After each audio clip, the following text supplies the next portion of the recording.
Oh my god, it's July!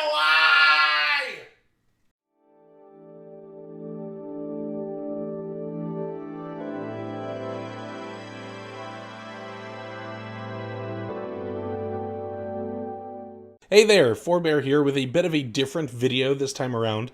Instead of the longer form video essays or a typical news piece, this video is going to be purely speculative and based on only a couple of little pieces of info that we have because we still don't have a ton to go off of. The teaser that was released on June 24th did give us final confirmation that the Banished are going to be in Halo Infinite. After all of the toy leaks we've been seeing lately, it's nice to finally get an official word on this. But anyways, let's take a look at what I think we could be seeing in Halo Infinite's campaign. So Halo Infinite is known to take place a couple of years after Halo 5. That's a given. While Halo Infinite is a spiritual successor to Halo 5, it is still a sequel for all intents and purposes.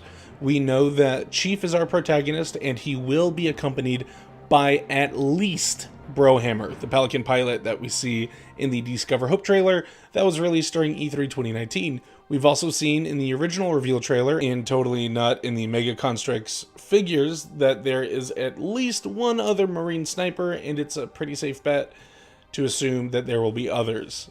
Now, since I've written this script, there have been more Mega Blocks revealed officially in an official capacity. We're not really going to touch too much on those today. Just refer to Brian Jerrard's tweet, which is down in the description, letting us know that not every single Mega Construx figure or set is a direct tie-in, one-to-one tie-in with Halo Infinite. Okay, so what this all means is that we have the Banished, we have Chief, we have Brohammer and his Marine buddies, but who else am I forgetting? Oh man, who else is going to be in Halo Infinite? I chose you because you were special. I knew we would be perfect together. And I was right. That's right, the lady in blue, she's in it too.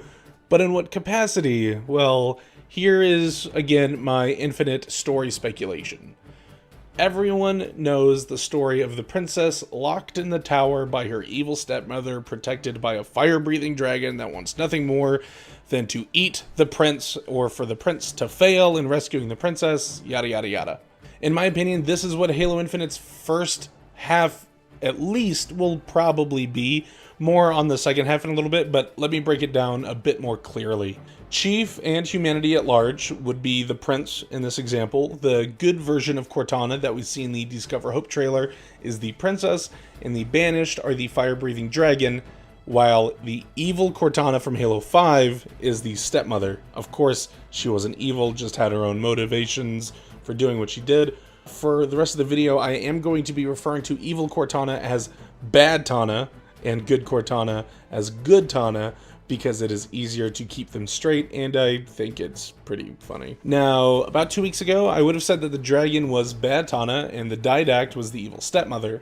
I know that he was sucked into the domain in Halo Escalations, but I don't think we've seen the last of him, as we've gotten some clues to this in the last couple of appearances he's made in both Halo 5 Guardians as a hidden toy Easter egg on the map Riptide, and the clues that were dropped at the end of the Chief arc in the same comic series. Now, will we see the Didact in Halo Infinite? Who knows? It would definitely be nice, at least briefly, to make a connection to Halo 4, but if 343 is going with the Banished because of fan reception, we may never see the Didact again, at least not in-game, which does bum me out a good bit. There are plenty of theories that the Warden Eternal was originally meant to be a physical manifestation of the Didact, given not only his appearance, but also his speaking voice and his overall demeanor. That's a story for another time. But Pfhorbear, Cortana died/found her way into the domain. How are there two of them, and how is one bad and one good? Well, at the end of Halo 4, when Chief is fighting Didact, Cortana splits herself into a bunch of different copies. It wouldn't be unreasonable to think that if one, we'll say evil version of Cortana made it into the domain, that another version likely would have too. Maybe these two parts of the original met, and the bad Tana we meet in Halo 5 decided to lock good Tana away on the installation and keep her from getting in the way of her plans to safeguard the galaxy and take up the mantle of responsibility. There is also, of course, the option that the Didact may be pulling the strings, like I said earlier, and Cortana that we see in the control room on Halo has been placed there because Didact got what he needed out of Cortana. So I believe that the opening to the game, which at least some of Discover Hope is, will recap the players on who the Banished are, where we last saw Chief, where some of the major players like the Infinity, Halsey, Arbiter, or Blue Team have been up to. Again, maybe some of this, maybe none of this. Then it would go into the initial attack on the ring that blew Chief off of it.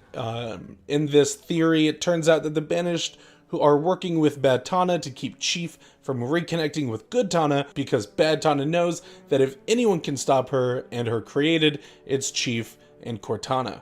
Again, Bad Tana put Good Tana on the ring and found a way to separate her from the domain to keep her essentially in prison. Why might the Banished be working with Cortana's created? Well, with Shadows of Reach releasing this October, we might get our answers. Halo Wars 2, the first and last time we saw good buddy Atriox, took place in March of 2559. The Awakening the Nightmare takes place in June, just 2 months after that. And Shadows of Reach is supposed to take place in October of 2559, which, judging by the cover art for the novel, it's probably safe to say that the main opposition may be Chief and Blue Team's first encounter with the Banished, and possibly Atriox as well. If Chief comes face to face with Atriox in a big climactic battle and kills him, I think it'll upset fans that it didn't happen in the games, but at least we'll have a source of motivation for the Banished to side with Bad Tana and the Created to try to stop humanity.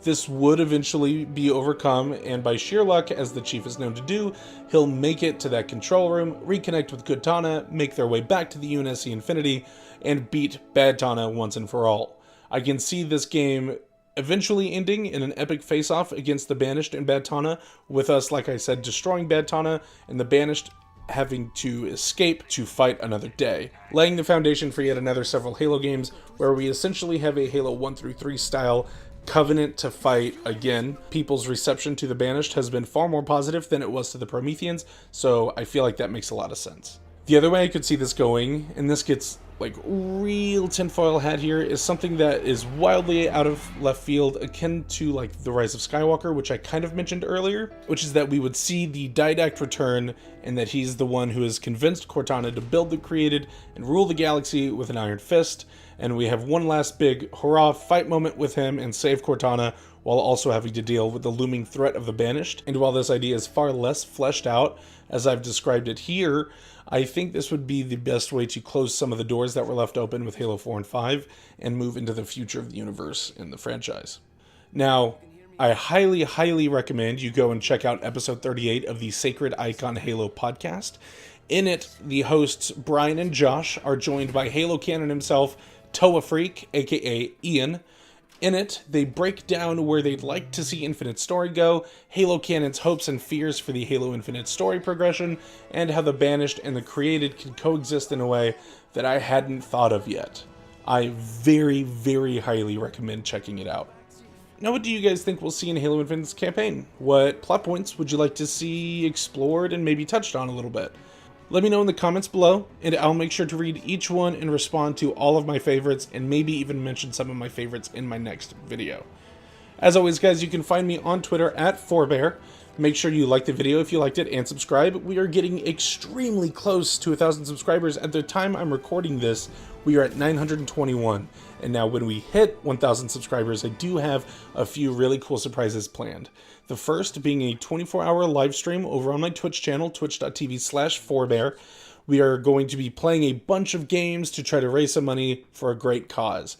I will also be premiering a new video intro, and if we do it soon enough, I am planning on doing a full playthrough of Halo Wars 2 live on Twitch and posting it here on my channel, because as guilty as I am to admit it, I've never played through Halo Wars 2. Now, I know that might come across as sinful, especially since I mentioned it in its timeline earlier. I, of course, did watch the cutscenes all the way through back when the game first released, but it's been so long now that I have forgotten most of it. So share this video with your friends, tell them to subscribe, make sure that you subscribe, you like the video, you hit the bell, give it a little ring ding, and we'll have a great time. Until next time, guys, be safe and have fun.